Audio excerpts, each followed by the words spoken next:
So in last class we were discussing about the MPEG and we were discussing about the steps in MPEG, and first step was reduction of resolution,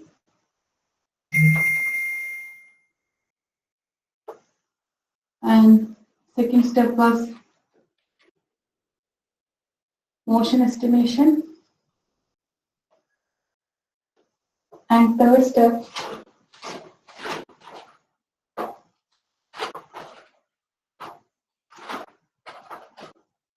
is nothing but block coding.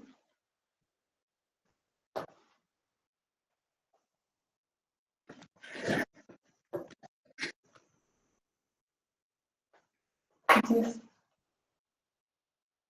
DCT, and fourth step is quantization,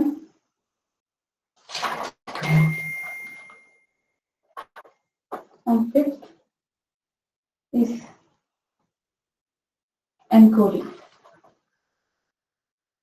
So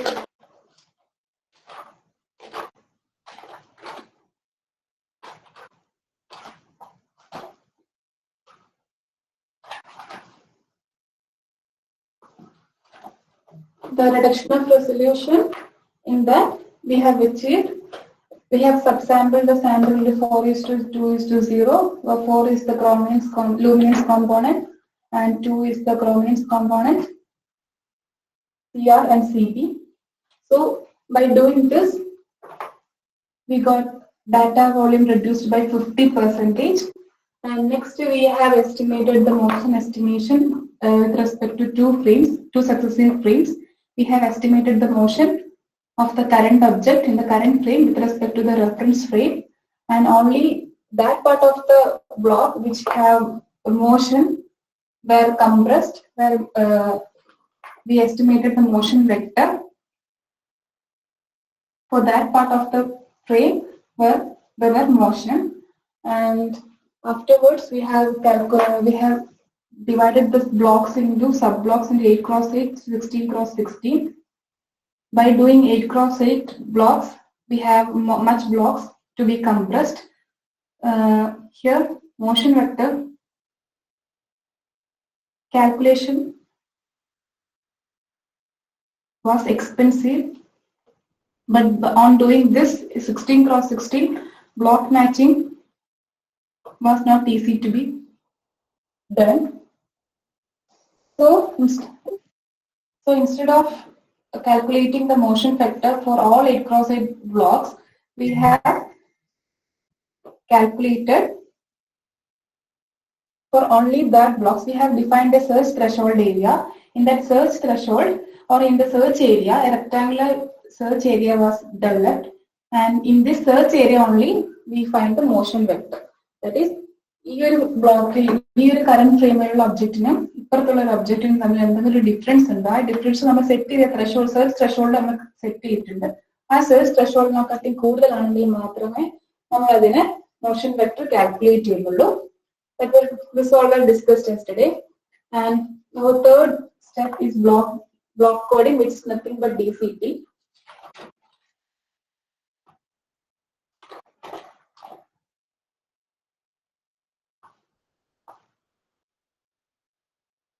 So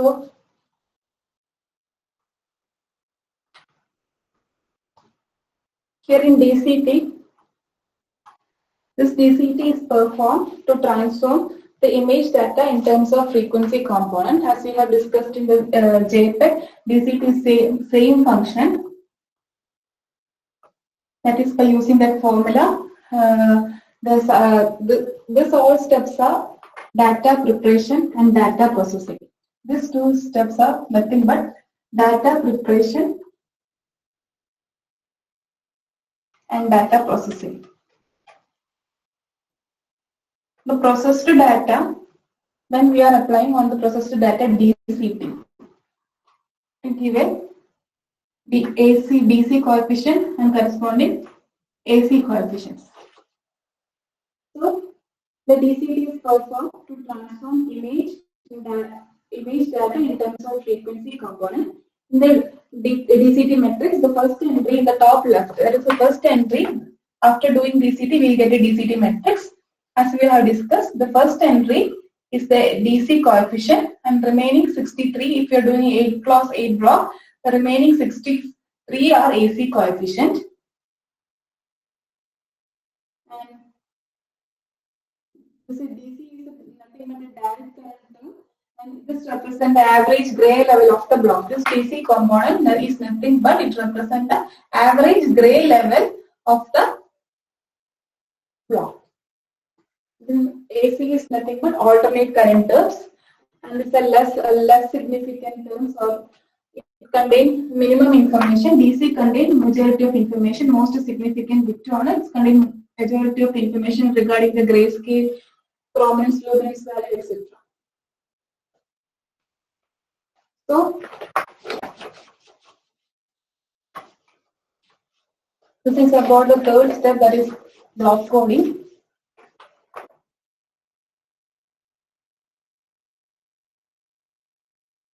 And the fourth step is quantization.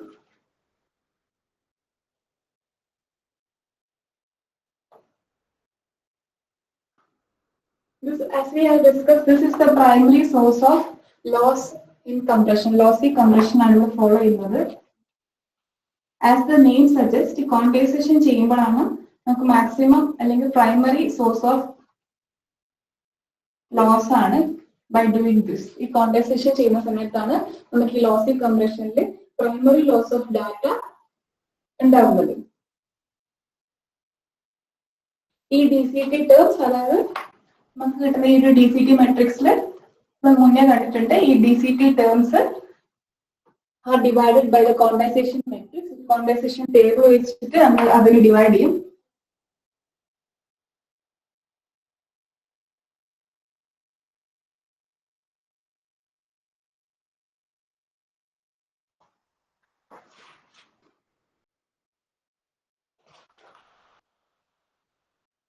Hence, after quantization, higher entries in the DCT term matrix become 0 and resulting in ഒരു DC of quantization ചെയ്ത് കഴിഞ്ഞിട്ട് നമുക്കൊരു entry കിട്ടും.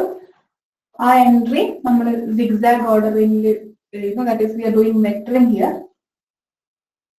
Vectoring ചെയ്യും. അതിന് DC coefficient എടുക്കും. ഈ സൂപ്പർമോസ്റ്റിലുള്ള ലെഫ്റ്റ് മോസ്റ്റ് കോർണറിലുള്ള DC coefficient, remaining AC coefficients, അത് നമ്മൾ വെക്ടറിംഗ് ചെയ്ത് ഒരു zigzag ഓർഡറിൽ ചെയ്യും.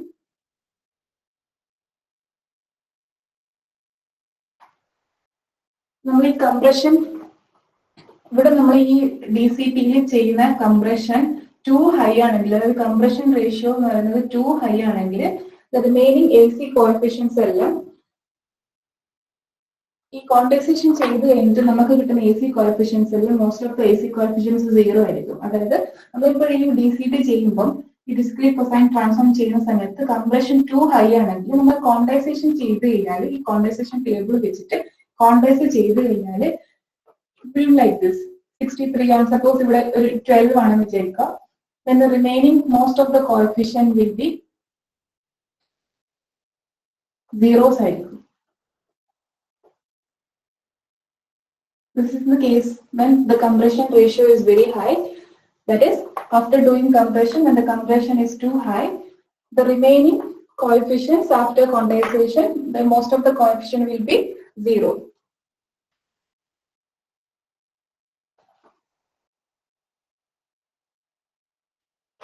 Then the next last step is the encoding. Then the coding part. Here in coding part, we use Redlum coding, RLC, and Huffman coding. So this is the 5 steps. First step was reduction of resolution, and second step was a motion estimation. In motion estimation, we have calculated the motion vector and motion compensation vector. The difference between the motion compensation vector and the current frame, by adding that, we will get a residual frame. That is, after calculating the motion compensation vector, and adding the reference frame, that is the current frame, By adding, we get a residual frame. ഈ residual ഫ്രെയിമാണ് നമ്മൾ will transmit, അതായത് ഒരു current frame ഉണ്ടാവും, ബാക്കിയുള്ളത് അതിന്റെ residual frame ആയിരിക്കും. By adding both this motion compensation and the current next input frame അല്ലെങ്കിൽ current frame add ചെയ്ത് കഴിഞ്ഞാൽ നമുക്ക് ഒരു റെസിഡ്യൂൽ ഫ്രെയിം കിട്ടും. സോ ഈ റെസിഡ്യൂൽ ഫ്രെയിം ട്രാൻസ്മിറ്റ് ചെയ്യുമ്പോൾ it require less number of space ആണ്. അതായത് ഈ റെസിഡ്യൂൽ ആക്ച്വൽ ഫ്രെയിം അയക്കുന്നതിന് പകരം ഈ റെസിഡ്യൂൽ ഫ്രെയിം അയച്ചു കഴിഞ്ഞാൽ നമുക്ക് കൂടുതൽ ഡാറ്റ അതിലേക്ക് അയക്കാൻ പറ്റും. കാരണം അതിൽ ലെസ് നമ്പർ ഓഫ് സ്പേസേ ഉള്ളൂ ആ റെസിഡ്യൂൽ ഫ്രെയിം സ്റ്റോർ ചെയ്യാൻ. So this is about the 5 steps in MPEG. MPEG-നെ കുറിച്ച് ചോദിച്ചു കഴിഞ്ഞാൽ 5 സ്റ്റെപ്സ് എക്സ്പ്ലെയിൻ ചെയ്തിട്ട് എഴുതിയാൽ മതി. പിന്നെ അതിന്റെ ഒരു ബ്ലോക്ക് ഡയഗ്രം ഉണ്ട്, ഒരു എൻകോഡർ ബ്ലോക്ക് ഡയഗ്രം, ഒരു decoder block diagram.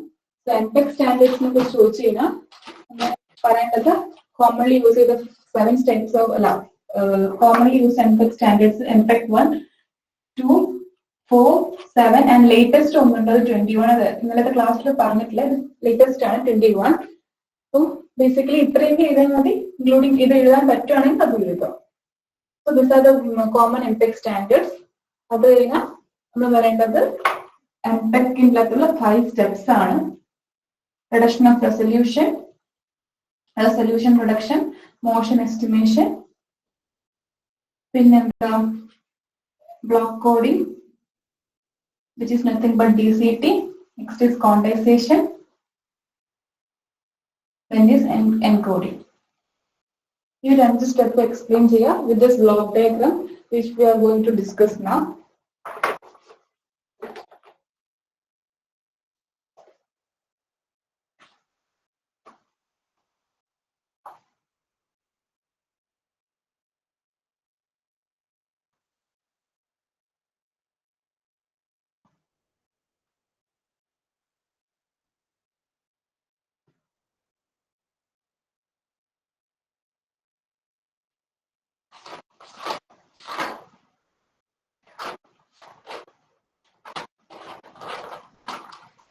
First,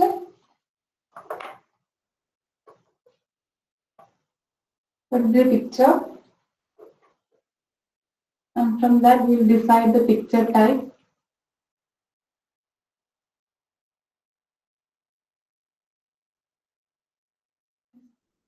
If I, B, P.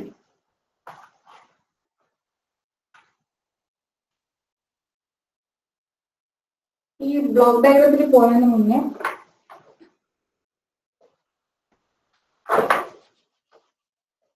we'll discuss about the MPEG data streams.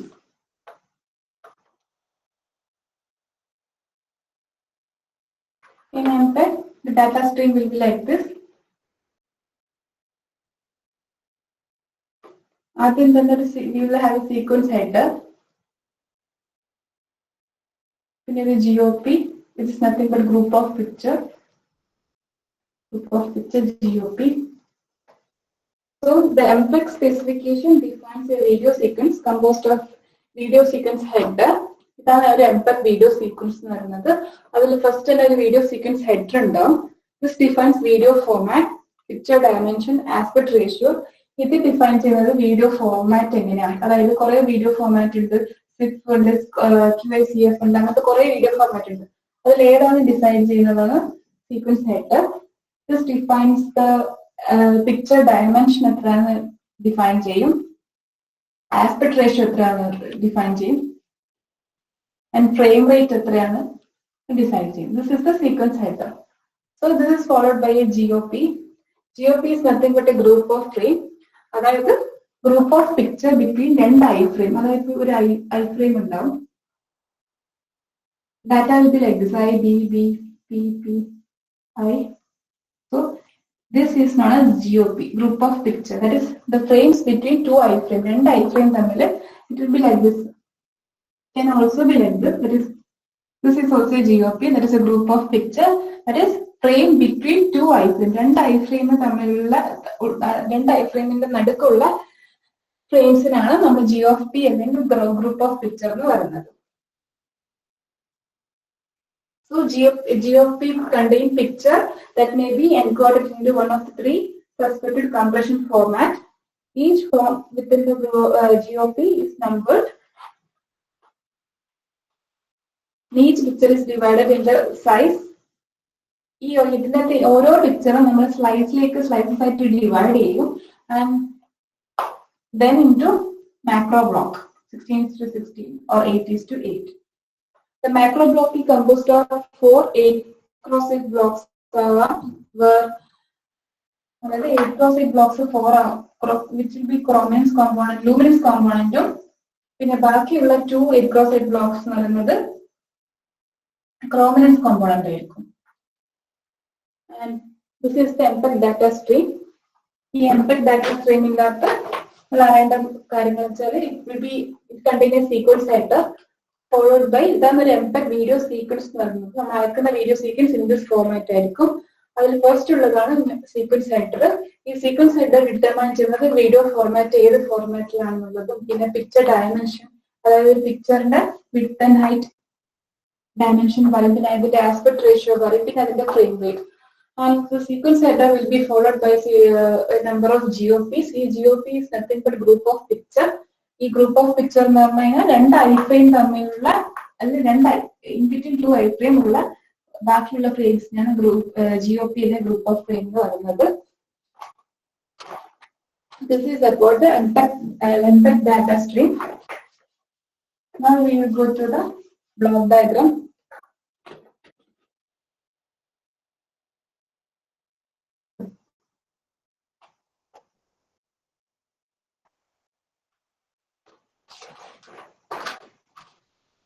That will be picture. ആ പിക്ചറിന് ഏത് ടൈപ്പാണ് ഡിസൈഡ് ചെയ്യുക. Decide picture type I, B, C, B. If it is I, that is the reference frame. ഈ reference frameന്റെ compression എങ്ങനെയാണെന്ന് വെച്ചാൽ with respect to that frame itself ആണ് JPEG ആണെങ്കിൽ വേറെ ഒരു reference frame ഒരു മോഷൻ വെക്ടർ കാൽക്കുലേറ്റ് ചെയ്യേണ്ട ആവശ്യമൊന്നുമില്ല. ഇപ്പോൾ if it is ഈ നമ്മൾ പിക്ചർ വരും അത് നമ്മൾ ഏത് ടൈപ്പാണെന്ന് ഡിസൈഡ് ചെയ്ത് that is decide picture type. If it is I, then we apply DCT, determine condensation factor determine ചെയ്യും, എന്നിട്ട് അതിനെ കോണ്ടൈസ് ചെയ്യും.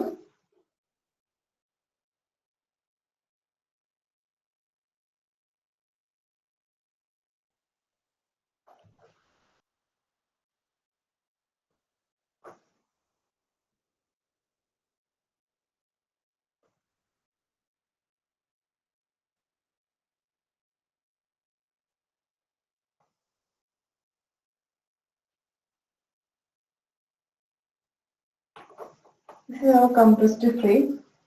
അതായത് ഐ ഫ്രെയിം കംപ്രസ് ചെയ്ത കംപ്രസ്ഡ് ഫ്രെയിം ആണ്. ആ കംപ്രസ് ചെയ്ത ഫ്രെയിമിനെ നമ്മൾ VLC അല്ലെങ്കിൽ ഹഫ്മാൻ എൻകോഡിലേക്ക് കൊടുക്കും. ഇതാ ഈ കോണ്ടൻസേഷന്റെ ഔട്ട്പുട്ട് ആയിട്ട് വരുന്നതാണ് കംപ്രസ്ഡ് ഫ്രെയിം.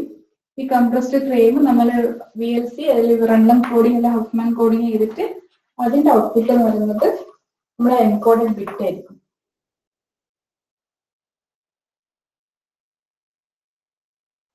That is, ഈ ഒരു പാർട്ട് പറയാം. നമ്മൾ picture type decide picture type I ആണെങ്കിൽ നമ്മൾ ആ ഐ ഫ്രെയിമിനെ അതിന്റെ മുകളിൽ DCT ചെയ്യും, പിന്നെ അതിന്റെ കോണ്ടൻസേഷൻ ഫാക്ടർ ഡിറ്റർമൈൻ ചെയ്യും. And with respect to the condensation factor we quantize. ഈ കോണ്ടൈസ് ചെയ്ത സാധനം നമ്മൾ compressed I frame that is given to a VLC and Huffman encoder. ആ VLC-ന്റെ ഹഫ്മാൻ എൻകോഡറിന്റെ ഔട്ട്പുട്ട് ആയിരിക്കും എൻകോഡഡ് ബിറ്റ്സ് എന്ന് പറയുന്നത്. ഇനി നെക്സ്റ്റ് നമ്മൾ ബി ഫ്രെയിം ആണെങ്കിൽ നെക്സ്റ്റ് പി ഫ്രെയിം ആണെങ്കിൽ ഫസ്റ്റ് നമ്മൾ ചെയ്യുക എസ്റ്റിമേറ്റ് മോഷൻ എസ്റ്റിമേറ്റ്. എന്നിട്ട് with respect to estimated motion നമ്മൾ കൺസ്ട്രക്ട് എ മോഷൻ കോമ്പൻസേറ്റർ. അതായത് മോഷൻ എസ്റ്റിമേഷൻ, പിന്നെ കൺസ്ട്രക്ട് മോഷൻ കോമ്പൻസേറ്റഡ്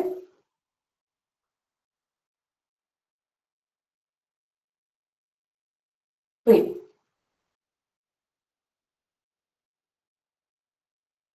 ഈ മോഷൻ കോമ്പൻസേറ്റഡ് ഫ്രെയിം നമ്മുടെ കറന്റ് ഫ്രെയിമുമായിട്ട് സബ്ട്രാക്ട് ചെയ്യും. ആ ഫ്രെയിമിന്റെ മുകളിലാണ് നമ്മൾ DCT റെസ്റ്റ് ഇത് തന്നെയാണ്. ഡിറ്റർമൈൻ ക്വാണ്ടൈസേഷൻ ഫാക്ടർ, പിന്നെ ക്വാണ്ടൈസ് ചെയ്യും. ആ ക്വാണ്ടൈസ് ചെയ്തതിന്റെ ഔട്ട്പുട്ട് നമ്മളൊരു VLC ആ ക്വാണ്ടൈസ് ചെയ്തതിന്റെ ഔട്ട്പുട്ട് നമ്മളൊരു VLC ഹഫ്മാൻ കോഡറിലേക്ക് കൊടുക്കും. ഈ മോഷൻ എസ്റ്റിമേറ്ററിന്റെ ഔട്ട്പുട്ടും ഒരു VLC ഹഫ്മാൻ കോഡറിൽ that also given to an encoded bit.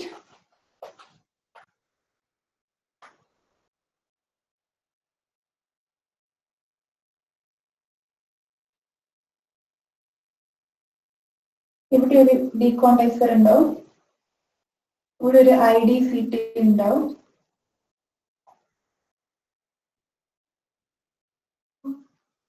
നമ്മൾ പി ടൈപ്പ് പിക്ചർ ടൈപ്പിൽ പറയുന്നതാണെങ്കിൽ പി ഫ്രെയിം ആണെങ്കിൽ അതിനകത്ത് നമ്മൾ ആദ്യം തന്നെ മോഷൻ എസ്റ്റിമേറ്റ് ചെയ്യും. പിന്നെ മോഷൻ എസ്റ്റിമേറ്റ് ചെയ്തിട്ട് നമ്മൾ അതിൽ മോഷൻ കോമ്പൻസേറ്റ് ചെയ്യും. എത്രത്തോളം മോഷൻ ഉണ്ട് അത് കോമ്പൻസേറ്റ് ചെയ്യും. That is we construct a motion compensated frame. And from the output of motion compensated ഫ്രെയിമും പിന്നെ നമ്മൾ ഈ പി ഫ്രെയിം റെഫറൻസ് ഫ്രെയിമും അതായത് പ്രെഡിക്റ്റഡ് ഫ്രെയിമും തമ്മിലുള്ള ഒരു ഡിഫറൻസ് ആയിരിക്കും. ആ ഡിഫറൻസിന്റെ മുകളിലാണ് നമ്മൾ DCT അപ്ലൈ ചെയ്യുക. ആ DCT അപ്ലൈ ചെയ്യുന്നിടത്ത് നമുക്ക് ക്വാണ്ടൈസേഷൻ ഫാക്ടർ ഡിറ്റർമൈൻ ചെയ്തിട്ട് will do quantization. Output of the quantization and the original P frame is given to variable length കോഡറും പിന്നെ ഹഫ്മാൻ കോഡറും. അതിന്റെ ഔട്ട്പുട്ട് ഒരു encoded bits. And next, if it is B frame, it is given to a cache B frame next input frame ആയിട്ട്. അതിൻ്റെ അത് നമ്മൾ estimate motion, construct motion compensated frame. പിന്നെ ഈ വരുന്ന ഒറിജിനൽ ഫ്രെയിമും ഈ മോഷൻ കോമ്പൻസേറ്റഡ് ഫ്രെയിമിന്റെയും ഡിഫറൻസിന്റെ മുകളിലാണ് ഈ അപ്ലൈ DCT. ഈ സെയിം ബ്ലോക്ക് ആണ് ക്വാണ്ടൈസേഷൻ ക്വാണ്ടൈസ് ചെയ്യും. വേരിയബിളിലായ ഹഫ്മാൻ കോഡറിലേക്ക് കൊടുക്കും. അതിന്റെ ഔട്ട്പുട്ട് എൻകോഡഡ് ബിറ്റ്സ് ആണ്.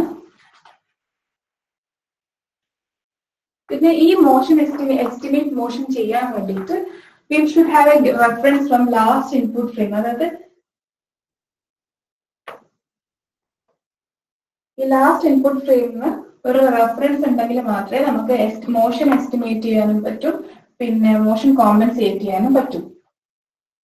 ദാറ്റ് ഈസ് ഈ എസ്റ്റിമേറ്റ് മോഷൻ അല്ലെങ്കിൽ മോഷൻ എസ്റ്റിമേറ്റ് ചെയ്യാനും മോഷൻ കോമ്പൻസേറ്റ് ചെയ്യാനും we should have A reference from last input. അതായത് ലാസ്റ്റ് ഇൻപുട്ട് ഫ്രെയിമിൽ നിന്ന് ഒരു റെഫറൻസ് വേണം. അങ്ങനെ ഉണ്ടെങ്കിൽ മാത്രമേ നമുക്ക് മോഷൻ, അതായത് വിത്ത് റെസ്പെക്ട് ടു ഏത് ഫ്രെയിമാണ് നമ്മൾ മോഷൻ കാൽക്കുലേറ്റ് ചെയ്യുന്നത് എന്നുള്ളത്. അപ്പം both this motion estimation and motion compensation required reference from last input frame. And this is the case of P frame. B frame പറഞ്ഞാൽ bidirectional frame ആണ്. ഈ bidirectional ഫ്രെയിമിൽ it should അത് രണ്ട് പ്രഡിക്ഷനും വേണം, ഫോർവേഡ് പ്രഡിക്ഷനും വേണം, ബാക്ക്വേർഡ് പ്രഡിക്ഷനും യൂസ് ചെയ്യും. P frame പറഞ്ഞാൽ either I or B ആണ്. In case of B frame, there should be one more thing, that is the next input frame in the information കൂടി വേണം. Next input ഫ്രെയിമിൽ information വേണമെന്ന് പറഞ്ഞു കഴിഞ്ഞാൽ നമ്മൾ എന്ത് ചെയ്യും, ഈ ഡീകോണ്ടൈസ് ചെയ്ത സ്ഥലത്തിൽ ഡീകോണ്ടൈസ് ചെയ്യും, പിന്നെ അതിന് ഇൻവേഴ്സ് DCT ചെയ്യും. അതിന്റെ ഔട്ട്പുട്ടാണ് will give to the next input frame. അതിന്റെ ഔട്ട്പുട്ടാണ് നെക്സ്റ്റ് ഇൻപുട്ട് ഫ്രെയിം. അതായത് ഇത് ഡീകോണ്ടൈസ് ചെയ്ത IDCTന്റെ ഔട്ട്പുട്ട് അതായിരിക്കും നമ്മൾ നെക്സ്റ്റ് ഇൻപുട്ട് ഫ്രെയിം. ആ നെക്സ്റ്റ് ഇൻപുട്ട് ഫ്രെയിമിന്റെ ഔട്ട്പുട്ട് നമ്മളെ ഈ മോഷൻ എസ്റ്റിമേഷൻ്റെ അകത്തേക്കും, in case of B frame, ഇത് ബി ഫ്രെയിം, ഇത് ഐ ഫ്രെയിം, ഇത് P frame. So this is the എൻകോഡറിന്റെ block diagram with respect to frames. അതിൽ തന്നെ ഒരു പിക്ചർ വരും. ആ പിക്ചർ ടൈപ്പ് ഡിസൈഡ് ചെയ്യും. ഐ ആണെങ്കിൽ ഡയറക്ട്ലി DCT അപ്ലൈ ചെയ്യും. ക്വാണ്ടൈസേഷൻ factor determine ചെയ്തിട്ട് അതിനെ quantize ചെയ്യും. Then we'll dequantize that IDCT and it is given, IDCT output is given to the next input frame. അതായത് predicted frame and output ആക്കിയിട്ട് ഇത് last input frame എന്ന് പറഞ്ഞാൽ I frame. So ഇത് quantize ചെയ്ത വാല്യൂവിനെ കംപ്രസ്, അതായത് compressed വാല്യൂവിനെ VLC എൻകോഡറിലേക്ക് Huffman എൻകോഡറിലേക്കും കൊടുത്തു കഴിഞ്ഞിട്ട് അതൊരു എൻകോഡഡ് ബിറ്റ്സ് ആക്കി മാറ്റും. Then we'll talk about the P frame. P frame നമ്മൾ ആദ്യം തന്നെ ഫസ്റ്റ് സ്റ്റെപ്പ് ആണ് എസ്റ്റിമേറ്റ് മോഷൻ എസ്റ്റിമേറ്റ് ചെയ്യും with respect to the last input frame. Last input ഫ്രെയിമിനെ വിത്ത് റെസ്പെക്ട് ചെയ്തിട്ട് മോഷൻ എസ്റ്റിമേറ്റ് ചെയ്യും. ആ മോഷൻ എസ്റ്റിമേറ്റ് ചെയ്തിട്ട് അതിനകത്ത് കൺസ്ട്രക്ട് മോഷൻ കോമ്പൻസേഷൻ, അതായത് മോഷൻ കോമ്പൻസേഷൻ കൺസ്ട്രക്ട് ചെയ്യും, അതായത് മോഷൻ കോമ്പൻസേറ്റഡ് ഫ്രെയിം കൺസ്ട്രക്ട് ചെയ്യും. And with respect to this motion compensated ഫ്രെയിമും നമ്മൾ ഒറിജിനൽ P ഫ്രെയിമും തമ്മിൽ ഡിഫറൻസിന്റെ മുകളിലാണ് നമ്മൾ DCT ഒരു ഡിഫറൻസ് എടുക്കും. അതിന്റെ മുകളിൽ നമ്മൾ DCT പിന്നെ ഡിറ്റർമൈൻ ക്വാണ്ടൈസേഷൻ ഫാക്ടർ ഡിറ്റർമൈൻ ചെയ്ത് ക്വാണ്ടൈസ് ചെയ്യും. അത് ക്വാണ്ടൈസ് ചെയ്ത സാധനത്തിന് ഒരു VLC ഹഫ്മാൻ എൻകോഡറിലേക്ക് കൊടുക്കും. അതിന്റെ ഔട്ട്പുട്ട് ആയിരിക്കും ഒരു encoded bits. And next is the B frame. B frame എന്ന് പറഞ്ഞു കഴിഞ്ഞാൽ ബൈ ഡയറക്ഷണൽ ഫ്രെയിം. അത് വിത്ത് റെസ്പെക്ട് ടു ഐയും പിയും രണ്ട് ഫ്രെയിമിന്റെയും വിത്ത് റെസ്പെക്ട് ടു ആണ് അത് ചെയ്യുന്നത്. അത് ക്യാഷ് B നെക്സ്റ്റ് ഇൻപുട്ട് ഫ്രെയിമിലേക്ക് കൊടുക്കും. അതിനകത്ത് മോഷൻ എസ്റ്റിമേറ്റ് ചെയ്യുമ്പോഴേക്ക് it should have reference from last input frame and the next input frame. So and the steps here in the B frame are the motion estimate, in a motion constructed frame with the original current B frame, in the motion compensated B frame difference in the mode DCT apply, then we quantization factor determine. Then we will do the quantization. Then it is given to a variable Huffman quadratic കൊടുക്കും. അതിന്റെ ബിറ്റായിട്ട് encoded bit. Here ഇപ്പൊ quantise ചെയ്ത സാധനത്തിന് ഡീക്വാണ്ടൈസ് ചെയ്ത് അതിന് inverse DCT എടുത്ത് അതിന്റെ അതായത് ഒറിജിനൽ I ഫ്രെയിമിലേക്ക് നമ്മൾ തിരിച്ചാക്കി. ആ ഇൻഫർമേഷനാണ് നമ്മൾ നെക്സ്റ്റ് ഇൻപുട്ട് ഫ്രെയിമിലേക്ക് കൊടുത്തിട്ടുള്ളത്. സെയിം സംഭവം തന്നെ P ഫ്രെയിമിന് നമ്മൾ ഒറിജിനൽ P ഫ്രെയിമിന് നെക്സ്റ്റ് ഇൻപുട്ടിലേക്ക് കൊടുത്തു. അതായത് B ഫ്രെയിമില് ബോത്ത് I ആൻഡ് P രണ്ട് ഫ്രെയിമിന്റെ ഇൻഫർമേഷൻസ് ഉണ്ടെങ്കിൽ മാത്രമേ നമുക്ക് എന്താ ചെയ്യാൻ പറ്റും, മോഷൻ എസ്റ്റിമേഷനും മോഷൻ കൺസ്ട്രക്ഷനും ചെയ്യാൻ പറ്റും. Whereas in I ഫ്രെയിമില് നമുക്ക് ലാസ്റ്റ് ഇൻപുട്ട് ഫ്രെയിമിന്റെ ഇൻഫർമേഷൻസ് മാത്രം മതി. പക്ഷെ ഇൻ കേസ് ഓഫ് ഈ B ഫ്രെയിമിന്റെ അകത്ത് നമുക്ക് ബോത്ത് I ആൻഡ് P രണ്ട് ഫ്രെയിമിന്റെ ഇൻഫർമേഷൻസ് വേണം. This is about the encoder. ഈ ഫിഗർ ക്ലിയർ ഉണ്ടാവില്ല, അല്ലെങ്കിൽ ഞാൻ നോട്ട്സിൽ വൃത്തിക്ക് അയച്ചു തരാം. ഇത് എന്തായാലും മസ്റ്റ് ആയിട്ട് വരക്കണം. എന്തിന്റെ കേസിൽ മെൻടെക് എൻകോഡറിന്റെ കേസിൽ explanation like this we can give that. ഞാൻ പറഞ്ഞാലും മതി. പിക്ചർ ടൈപ്പ് ഡിസൈഡ് ചെയ്യും. IBP ആയിട്ട് 3 ടൈപ്സ് ആയിട്ട് ഡിസൈഡ് ചെയ്യുന്നുണ്ട്. ഫസ്റ്റ് I ആണെങ്കിൽ ഡയറക്ട്ലി DCT അപ്ലൈ ചെയ്യും, ക്വാണ്ടൈസ് ചെയ്യും, ഹഫ്മാൻ ക്വാഡർ ബിറ്റ്. ആൻഡ് P ആണെങ്കിൽ അതിന്റെ മോഷൻ എസ്റ്റിമേറ്റ് ചെയ്യും, കൺസ്ട്രക്ട് മോഷൻ കോമ്പൻസേഷൻ ചെയ്യും. ഈ മോഷൻ എസ്റ്റിമേഷൻ ചെയ്യാൻ വേണ്ടി P ഫ്രെയിമിൽ ലാസ്റ്റ് ഇൻപുട്ട് ഫ്രെയിമിന്റെ ഇൻഫർമേഷൻസ് വേണം. സോ വി ആർ ഇൻപുട്ട് അങ്ങനെ വരുന്നുണ്ട്. പിന്നെ സെയിം DCT ആ സംഭവങ്ങള്. നെക്സ്റ്റ് B ഫ്രെയിമിൽ മോഷൻ എസ്റ്റിമേറ്റ് ചെയ്യാൻ ലാസ്റ്റ് ഇൻപുട്ട് ഫ്രെയിമിന്റെ ഇൻഫർമേഷൻസ് വേണം, നെക്സ്റ്റ് ഇൻപുട്ട് ഫ്രെയിമിന്റെ ഇൻഫർമേഷൻസ് വേണം. That is I and P രണ്ട് ഇൻഫർമേഷൻസ് ഉണ്ടെങ്കിൽ B ഫ്രെയിമിൽ നമുക്ക് മോഷൻ എസ്റ്റിമേഷനും കൺസ്ട്രക്ഷൻ പോസിബിൾ ആവും. സോ ബാക്കിയുള്ള റെസ്റ്റ് അങ്ങനെ തന്നെ അതിന്റെ ഔട്ട്പുട്ട് ആയിട്ട് വരുന്നതായിരിക്കും നമ്മൾ എൻകോഡഡ് ബിറ്റ് എന്ന് പറയുന്നത്.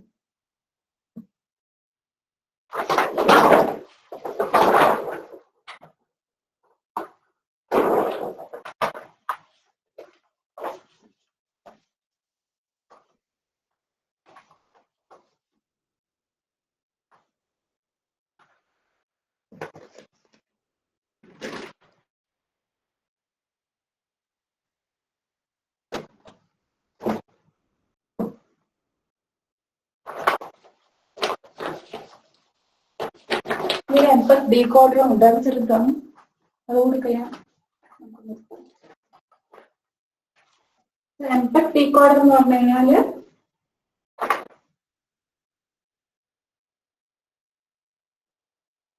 this is MPEG decoder. So here buffered bitstream ആയിരിക്കും our input. അതൊരു ഹഫ്മാൻ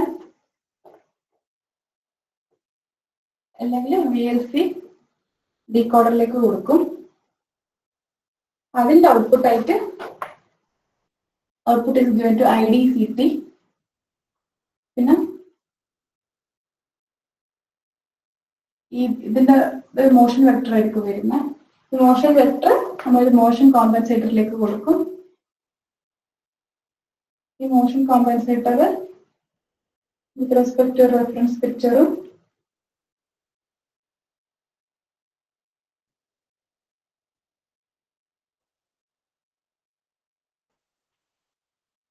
ഒരു ഡീകോണ്ടൈസറിൽ കൊടുക്കും.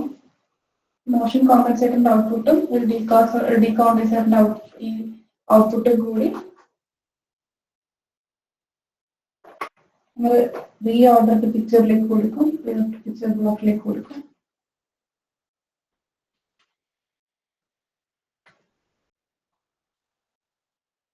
ഈ റീ ഓർഡർ പിക്ചറിലായിരിക്കും നമ്മുടെ റെഫറൻസ് വരുന്നത്, റെഫറൻസ് പിക്ചർ ഓർഡർ പിക്ചർ ആയിട്ട്.